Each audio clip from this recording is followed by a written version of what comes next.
There we go. All right, and I will start with a little bit of information. So my name is Andrea Webb, and I am the academic coordinator for this very exciting new cohort of a Master's of Education in Social Studies Education. We are subtitling it Curriculum, Historical Inquiry, and Pedagogy. And before I begin further into our presentation, I would like to take a moment to acknowledge that we in UBC, both physically and virtually, are gathered today on the traditional, ancestral, and unceded territory of the Musqueam people. And we are very grateful for the opportunity to live and to work and to play on this land. So just to introduce the two of us, my name is Andrea Webb. I'm an assistant professor of teaching in the Department of Curriculum and Pedagogy, and I am the area coordinator for social studies education. So I look after both the undergraduate programs and some of the social studies related graduate programs. And with me is Yvette, and Yvette is our senior program assistant from PDCE, which is Professional Development and Community Engagement in the Faculty of Education. And she's going to talk a little bit about the application procedures and the tuition requirements of the program once I go through a little bit of a program overview. So the agenda for this info session is to give you a little bit about the Faculty of Education and the home department, which is Curriculum and Pedagogy. And then I'm going to talk a little bit about the MEd in Social Studies Education program, give you a little bit of information of what the program is about and what we're hoping to accomplish. I'll talk a little bit about the cohort format, what's that going to look like over the next approximately 2.5 years, who it is that we are thinking could potentially be interested in this program, and look at the schedule of courses. And then I'm going to pause and answer any questions that are related to the program itself and the academic requirements of the program. And then Yvette is going to take over and she's going to talk about the application process and the logistics of the program. So again, if you have any questions as we go through, please feel free to pop them in the Q&A bar or the button there. And so we can either answer them live or we can answer them in a written format, or you can use the chat function as long as you address it to all of the panelists, then we'll be able to see those. All right, so let's talk a little bit about the program. So just to give you a little bit of background, we are situated within the Faculty of Education and specifically within the Department of Curriculum and Pedagogy. So in the Faculty of Education, there are a number of departments, but Curriculum and Pedagogy, also called EDCP, tends to look after the teachable subjects that are part of education in British Columbia. So we have a very diverse group of scholars that are part of our department, and we look at teaching and learning in all sorts of different contexts as it relates to curriculum, so the plan of action, and pedagogy, the inaction of what it is that we're talking about. And so in this particular program, we're talking about the idea that educators are working in all sorts of diverse contexts. And they often are engaged with people to talk about citizenship and how it is that we can explore, understand, and make the world a better place. So often, as we've highlighted, issues of equity and diversity and social justice are all foundational to how we understand social studies, curriculum, and pedagogy. And so we've identified 5 major themes that sort of underpin the program. So the philosophical underpinnings of social studies, the idea of inquiry, especially as it relates to interdisciplinary context, because many people who teach in social studies don't just teach history or geography. They're teaching in a diversity and an interdisciplinary way. We talk about interculturalism and social responsibility. We talk about the ways that we integrate technology and inquiry-based learning, so different approaches to curriculum and pedagogy, and the way that we both research and reflect on our educational practices.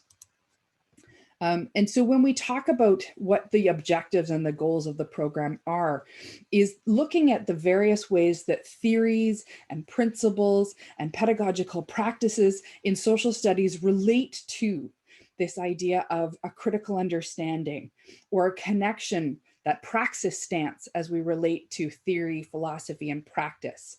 Thinking about the different ways that curriculum can be developed and implemented in a diversity of contexts, and the place of social studies education as it relates to history, sociology, economics, political studies, and civics, and the way that as educators, we inquire into all of this and we think about all of these things happening at the same time.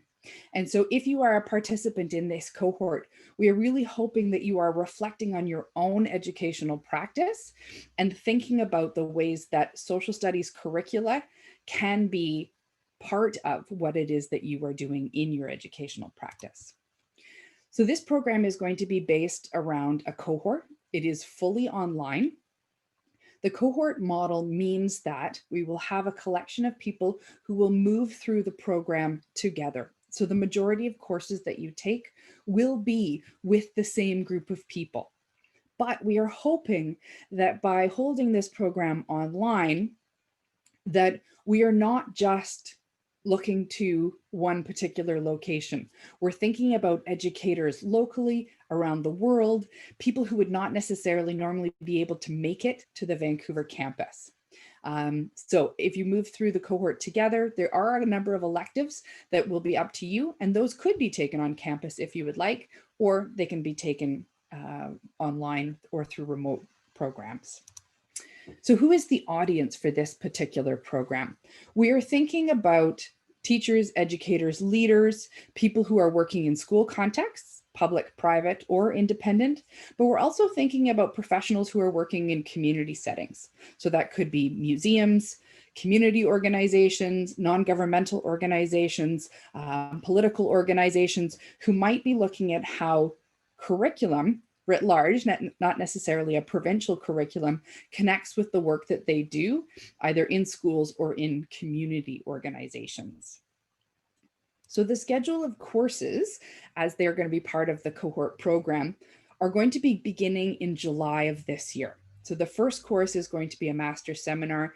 We're hoping to do a 2 to 3 week intensive, and then students will begin sort of the 13-week or the 6-week standard courses in September. So as you can see, we've laid out the cohort in a fairly clear way with the opportunity for students to incorporate electives at times that are convenient for them, so that you could choose to take an elective at any point during the summer of 2022. So that could be the May term, it could be the June or July term, it could be the July-August term. Students are allowed to take up to, I believe, it's one course outside of the Faculty of Education as well, as long as it's at the graduate level. And there's opportunities also to take courses in other departments and in other areas. So I'm going to pause right here and stop sharing my screen here.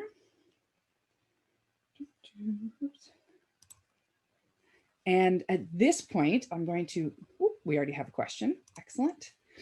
Would the intensive piece in July have the opportunity to meet up on campus?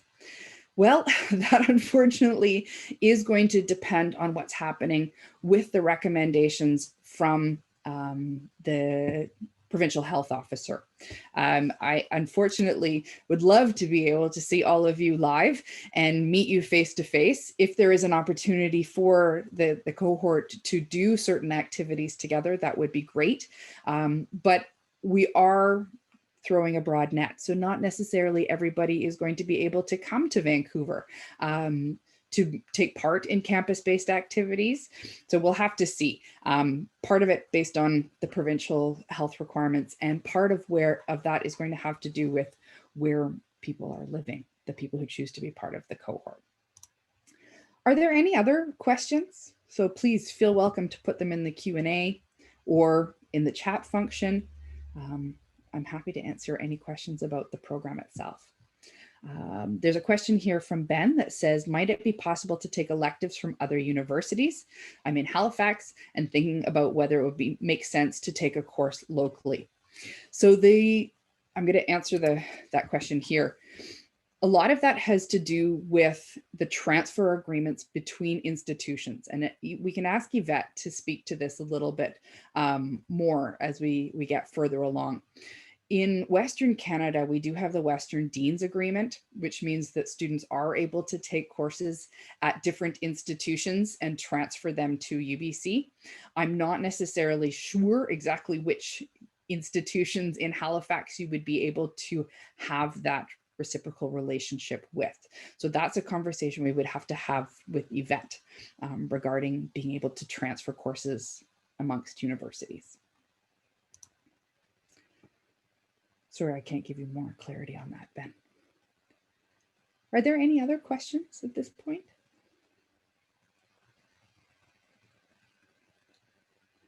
All right.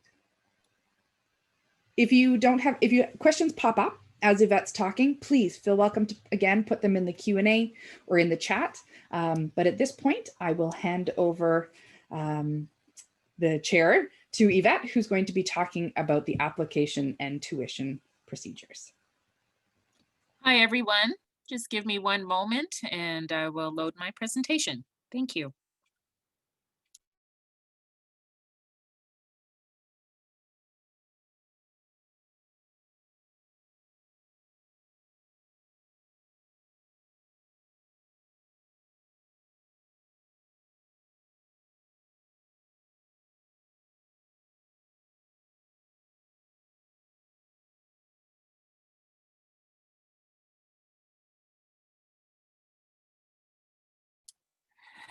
Hi, everyone. My name is Yvette, and some of you have contacted me already regarding the admissions and application requirements and process for this program. So I'm just going to go through it a bit more thoroughly and answer any questions you may have at the end.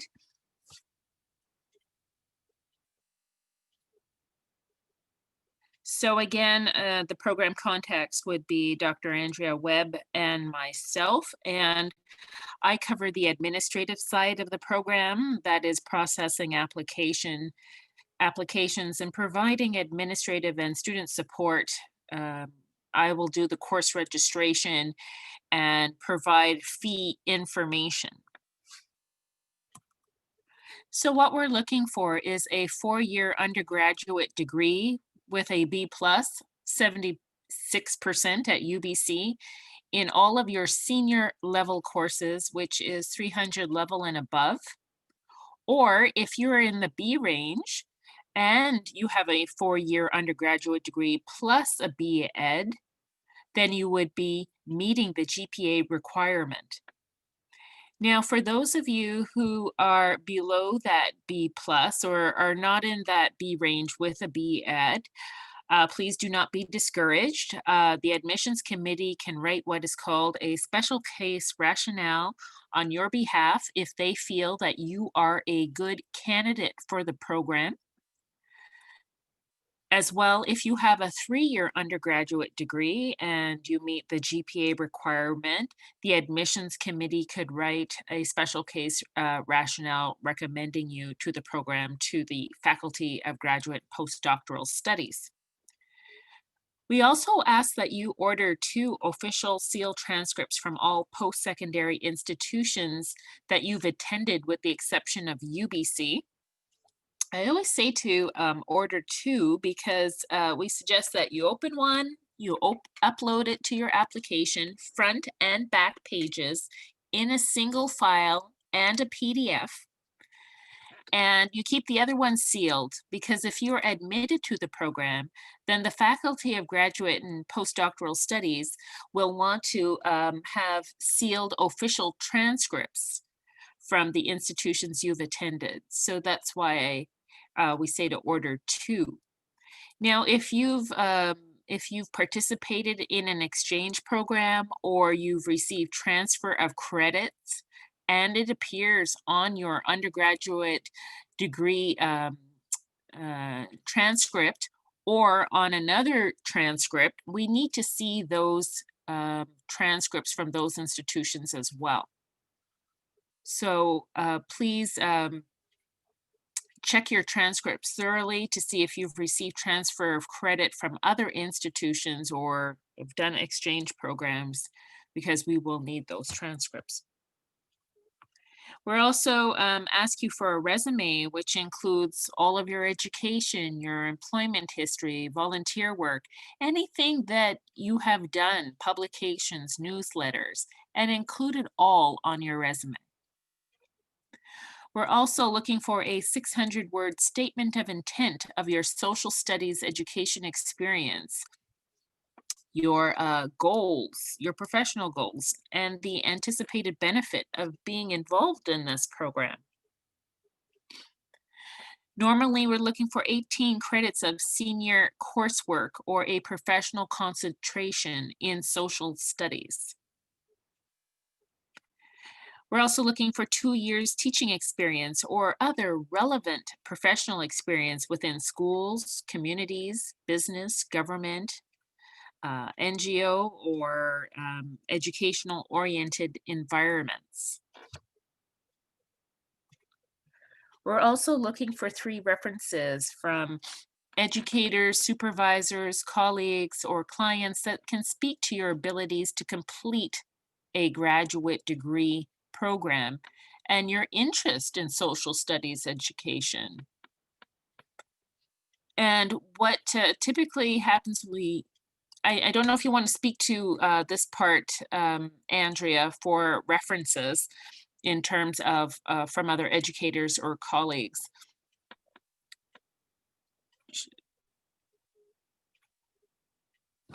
You're muted. Thank you. I'm happy to speak to that. Generally, the professional references are from people who have been in a supervisory capacity. So if that is a colleague, generally it would be a department head or a vice principal or a principal or somebody who was a supervisor of your work that is related to that. So these professional references are people who can speak to 2 things. One, your ability to do the work at a master's level, right? That you have the capacity to do that work, and can also speak to your interest or engagement or your passions within social studies education. Hopefully that covered that, Yvette. Yes. We ask that you use the e-reference system that we have. So on your application, we'll ask for email addresses from your referees. And once you submit your application, then an e-reference link goes out to them. And they can either use the form provided or they can upload their own letter. It is the fastest, easiest way to for the references to come in. But if you have someone like a retired professor and they're no longer working, they could also mail in the reference letter. But let them know that they should sign the seal on the flap of the envelope and they can mail it into our office. I can send you the address. Um, and in terms of references by phone, we don't accept them by phone. Given we're in this COVID environment, what some people choose to do, some referees have been doing is they send it by email. However, they also have to send a hard copy to our office. So if they're going to do the email route, they also have to send the hard copy to our office and sign the seal on the flap of the envelope. Applicants from a university outside of Canada in which English is not the primary language of instruction must provide results of an English language proficiency examination as part of their application. Tests must have been taken within the last 24 months at the time of submission of your application. Please contact me if that applies to you. So the application is available. If you go to grad.ubc.ca/apply/online, and when you do your program search, the easiest way is to enter SSED or the long way MEd in Social Studies Education professional cohort with a September start. Now, if you have attended UBC previously, please use that UBC ID. Just 1 second, Yvette. I just want to check or confirm, we are actually a July start, not a September Oh, start. sorry, July Yeah. start. Thank you. Oh, sorry, Andrea. That's okay. That's okay. I just don't want people to confuse the two. So just a reminder, everybody, we are a July start. And we would want all of your supporting documents uploaded by February the 15th. So the application fee is $108 for domestic applicants and 168.25 Canadian for international applicants. And that's if the international applicants doesn't apply to those who are Canadian citizens or permanent residents. Now, the domestic tuition fee installment. Currently, it's $22.06 and change plus student fees. Now, the student fees from September to December last year was approximately $750, but there were a couple of opt-out provisions, which I will get to. So currently, the domestic program tuition cost is a little over $15,000 plus the student fees. Now, if you're an international student, then the tuition fee installment is currently at $22.93 and change Canadian plus student fees. And so then that tuition cost total for internationals is a little over $16,000 plus student fees. So these student fees vary from term to term. You'll see them go down as the year goes on. So winter term 1 is typically where they are the highest, and then it decreases in winter term 2 and then in summer. And the summer is considered as one full term. So you're paying 3 installments per year. And so then it covers a minimum, we have a minimum of 7 installments that covers 7 terms. That's 2 years plus a term for this program. And UBC reserves the right to raise fees. So usually they do that once per year in May. And last year, I believe it was 3%.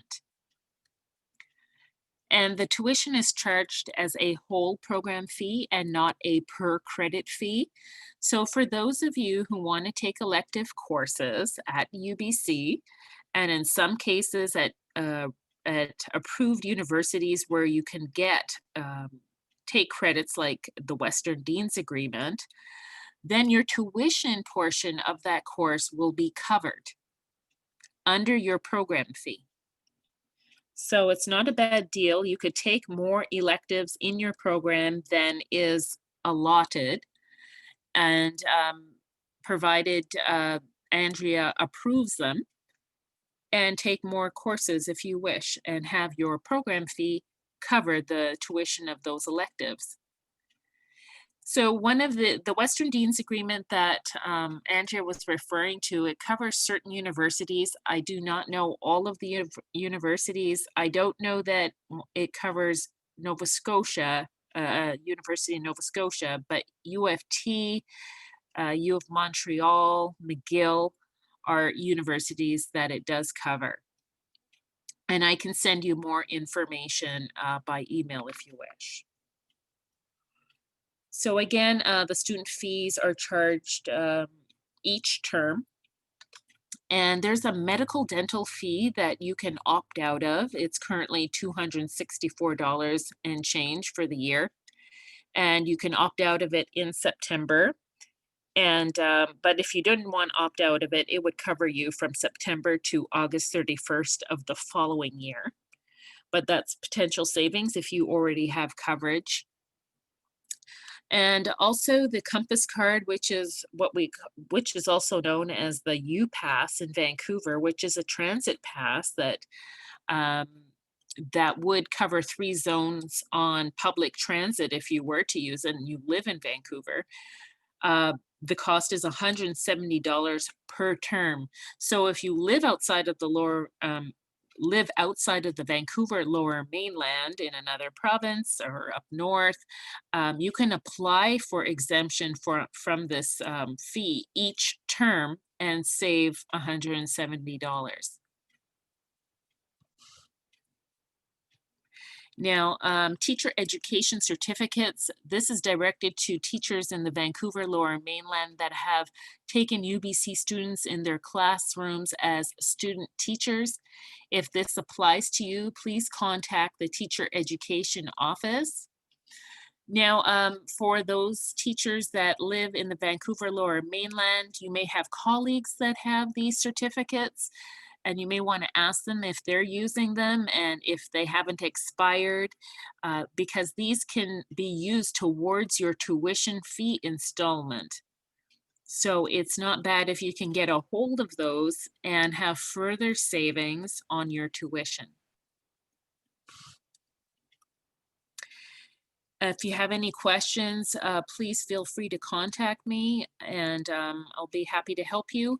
Meanwhile, I'll take questions at this point and So Yvette, any- there is one question in the chat here about GPA. And so it says, would a GPA for a post-bac be suitable when meeting these requirements for the program admission as well? would they post what, sorry? A post-baccalaureate certificate. So in some programs, people don't actually have a bachelor's of education. They have what's called a post-baccalaureate certificate. So they have additional certificates beyond, in some provinces or in different areas, you don't have to get a B.Ed to become a teacher. I would have to look into it and Okay. get back to you. So Okay. please contact me by email. So Krista, that is probably the best, is to give, oh, you have a BA and a PDP from SFU. Oh, that's perfect. That's good. Okay. Provided the GPA is above 76, or well, actually in the B range, it's good. Okay, wonderful, thank you. So the other question that was in the Q&A here was from Jamie with regards to the summer intensive. What does that entail with regards to approximate hours? So this is still currently, I am teaching this course and it is currently under construction. I am very conscious and very aware of the requirements of being online for these types of courses. So I'm hoping to do a blend of synchronous and asynchronous. Most likely, because of the time zone situations, especially in Canada, I'm hoping to put the courses in the morning if we are going to have synchronous sessions. Part of that's going to depend on where the actual people in the cohort, when we finish completing the cohort, where everybody is. But if we do have synchronous sessions, they're most likely to be in the morning. The requirements for a 3-credit course at UBC include, when it's face-to-face time, 39 contact hours. Now, when we have synchronous and asynchronous blends, obviously those timelines are a little bit different, but the expectation is that the workload would be the equivalent to 39 contact hours of face-to-face time with some additional time that you would be spending in your own work. So I'm looking right now probably at 2 meetings a week. If we do a 3-week, I'm hoping to have relatively short hour to hour and a half meetings. And again, most likely they would be scheduled in the morning Pacific time. So that if you are coming from a different time zone in Canada, that it still would be within the majority of the working day. For courses that will have synchronous sessions, the majority of courses in the Faculty of Education at UBC at the master's level are generally taught between about 4 and 7 p.m.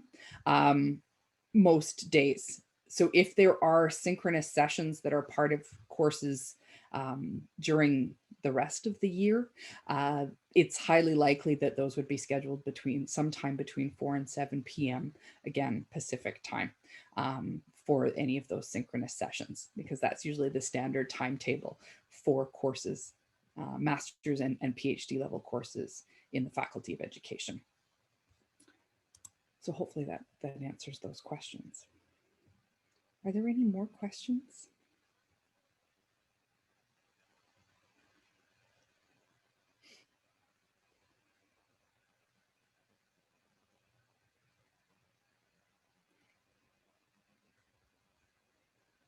So on the screen in front of you, you have the contact information for both myself and for Yvette.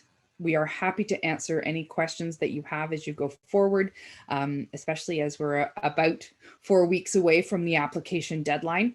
If you are thinking about applying to the program, we're very excited to put this first cohort together and happy to answer any questions. One of the things that is important, obviously, is the statement, the 600-word statement that you are putting together, talking about your own experience in various educational contexts as it relates to social studies content, but also thinking about what it is that you are bringing to the cohort and what you hope to get out of this program. We are excited by the diversity of people that are interested in the program, and we want to create an engaging, challenging, diverse cohort that's going to bring multiple perspectives to this. And so we're looking forward to seeing the applications as they come in. Oh, there's another question in here. Can we hear a little more about the actual content of the courses? Okay, well, some of the courses I can talk about, Ben. Some of them obviously are under construction because each course is going to be tailored to the cohort. And so if I, Yvette, can I share? Perfect, thank you. So I've got the required courses that are up on the screen in front of you. The first course, the Master's Seminar, is focused around the idea of teaching, learning, and inquiring. So as educational professionals in a diversity of context, how do we conceptualize teaching? How do we conceptualize learning? And what do we think about this idea of professional inquiry and how we engage in that cycle of engaging and trying to understand our practice a little bit more? So this is in some ways, a way of trying to get you into thinking about both curriculum and pedagogy.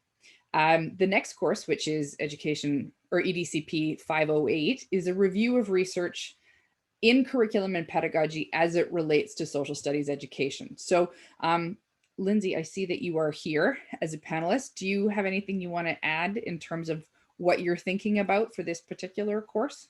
Sorry to put you on the spot so quickly. Oh, no, it's okay. Sorry, I don't seem to be able to turn my video, but that's okay. I'll save everyone's eyes for the chance. But anyways, no, what I've been thinking about with that course is about how to sort of provide a map and an understanding of the different kinds of research and methodologies and things done in social studies education research, but also talking to colleagues, Alan Sears, Carla Peck, about this idea of really teaching about critical consumers of education research. And that can be in, popular things on social media, whatever else. How do we make sense of and read and think critically about different approaches to teaching and learning in social studies? So yeah, I'm really excited about it and building about it, and looking forward to learning a lot from the students at the same time. Cool, thank you very much. The next two courses are courses that we would consider to be fairly standard for master's courses in the Faculty of Education. So the first one is Curriculum Issues and Theories, and this has a lot to do with foundational background information regarding theories around curriculum. And historically, what are the theories and how have the various sort of tribes of educational theories developed and morphed over the last probably just over 100 years, is most likely going to be taught by Professor Wayne Ross.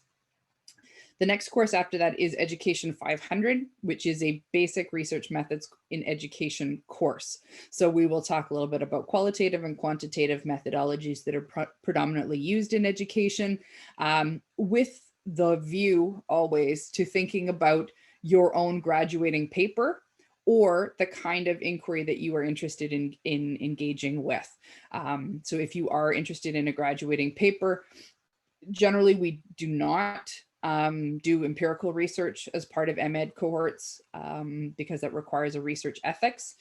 But there are lots of different ways that we can continue to engage in different inquiry research methods within education, things like self-study, appreciative inquiry, thinking about the different types of critical lit reviews, different ways that you can conceptualize of your graduating paper. The theorizing pedagogy course is one that is going to be new to us, and so we will be creating this. I have about a year. So mostly this is going to be thinking about the various ways that we enact curriculum in spaces. So whether they be in classroom spaces, whether they be in the world, whether they are in museums, how is it that we enact different social studies curriculums in the way that we engage with students? And again, I'm hoping to do these in more short intensives, especially for those of you that are teachers who are practicing, so that you're coming off the end of the school year and thinking about reflecting on what you've done and thinking about planning for your next year. You were able to take an elective, and there are lots of electives both in the Faculty of Education and, again, Western Dean's Agreement universities that you can look at for electives. Problems in historical understanding. I know that Professor Penny Clark is very interested in teaching this one. Lindsay, can you tell me a little bit more about the course? I can't remember very much about problems in historical. You're making me go back to my PhD. Well, I think it was exactly as exploring some of these, these exactly as described problems in historical understanding. People call them second order concepts. So we'll be looking at the nature of how we know what we know. So we'll be looking at epistemologies and other areas. So Peter Satius taught that course for a long time period. Penny took it over, I think, before or right after Peter retired, and then she's been running it for a few years and really successfully. So I think probably expanding, I would think maybe indigenous ways of knowing and understanding the past as well would be included in that at the same time. Awesome. Thank you very much. When we talk about Education 585, these tend to be locally developed courses. And so when we talk about transformative pedagogies, again, we'll be drawing on our understanding of curriculum theories, thinking about the ways that we conceptualize of pedagogy, and looking at practical applications. So how are we enacting pedagogy in educational spaces? Again, be that various forms of theorized pedagogy that are part of that. Then you have another elective. And then for the final course, you have a choice. If you are interested in creating a graduating paper, we encourage you to do that. However, you also can complete this with another course, with another elective instead of a graduating paper. In BC, the Teacher Qualification Service used to require that teachers write a graduating paper in order to apply for the next level of qualification. But that has been changed in the last 2 years. And so you are able to complete the course with an elective. But if you are interested in a graduating paper or a graduating project, sorry, I should emphasize that, as part of MEd programs at UBC, students are encouraged to engage also in a particular pedagogical or curricular project that is going to be relevant both in their school context or their educational context. So if you wanted to redesign a curriculum for a BC ministry course or for the unique educational context in which you work, then you can also do that. There's lots of different ways that your graduating paper or project can look, and we will do that in consultation once we get a little bit closer to that space. We're also hoping that there will be an overlap between the first cohort, this cohort, and our subsequent cohort, which would start in July of 2023. And so there's an opportunity for people who are writing graduating papers or creating graduating projects to share and present those with the incoming next cohort. So hopefully that answers your questions, Ben, a little bit more about the content of the courses.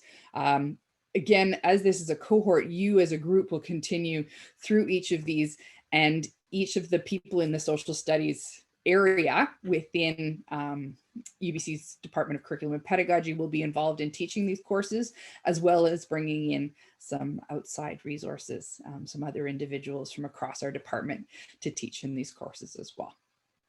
So hopefully that answers your questions and we can move on. Great. Thanks, Ben. There is a question here also for Yvette, and it says, if you paid tuition upfront, do you get a savings? No. Short That's answer. the short answer. No. You will be paying in installments. So it would be from September to December, January to April, and May to August. And Okay. that is the setup of that program. I wanted to speak to transcripts just so everyone's aware. If you have multiple credentials from one institution, you'll have to upload the transcript of that institution 3 times. Say if it's 3 times, you have 3 different credentials, sorry, then you'd have to upload that institution's transcript 3 times. So, and front and back pages, please. The back page has the transcript key that I need to calculate your GPA. Okay, wonderful, thank you. Ben also asked how many people will be in the cohort. Well, we're currently unsure. Our minimum is going to be 13, but we are hoping to have a cohort of about 20. So that's our hope. And Lindsay, you also had a question.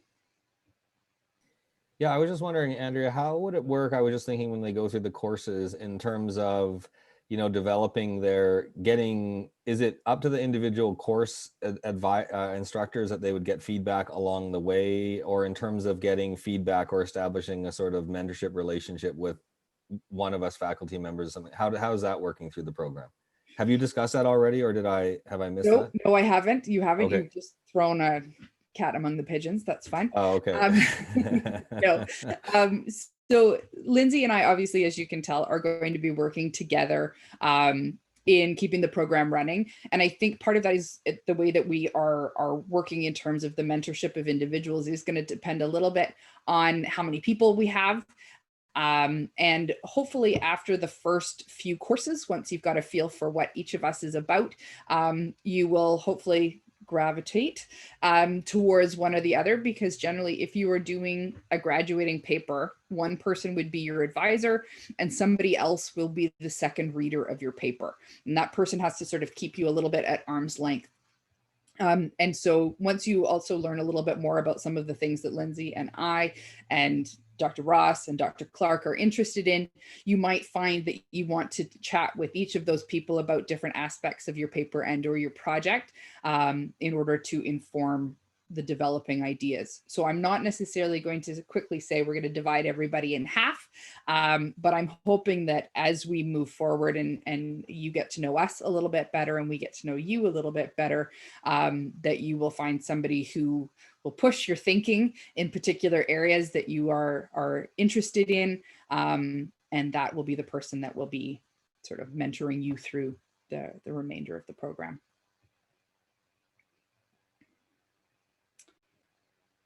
Okay. Well, if there are no further questions, then we will wrap up our session for today. Again, I want to thank you very much for joining us and for your interest in the program. I'm happy to answer any further questions. So if you go away today and you come up with a question tomorrow morning, please feel welcome to send me an email. My information is on the program website. And if you have any questions about admissions or tuition or your unique circumstances regarding application for the program, please contact Yvette. She is the most knowledgeable and will be able to help you navigate some of those challenges. So thank you very much for joining us. If you have no further questions, then we will wrap everything up now. Thank you, everyone. Thank you again. So excited to have everybody here, and we hope to hear more from you soon.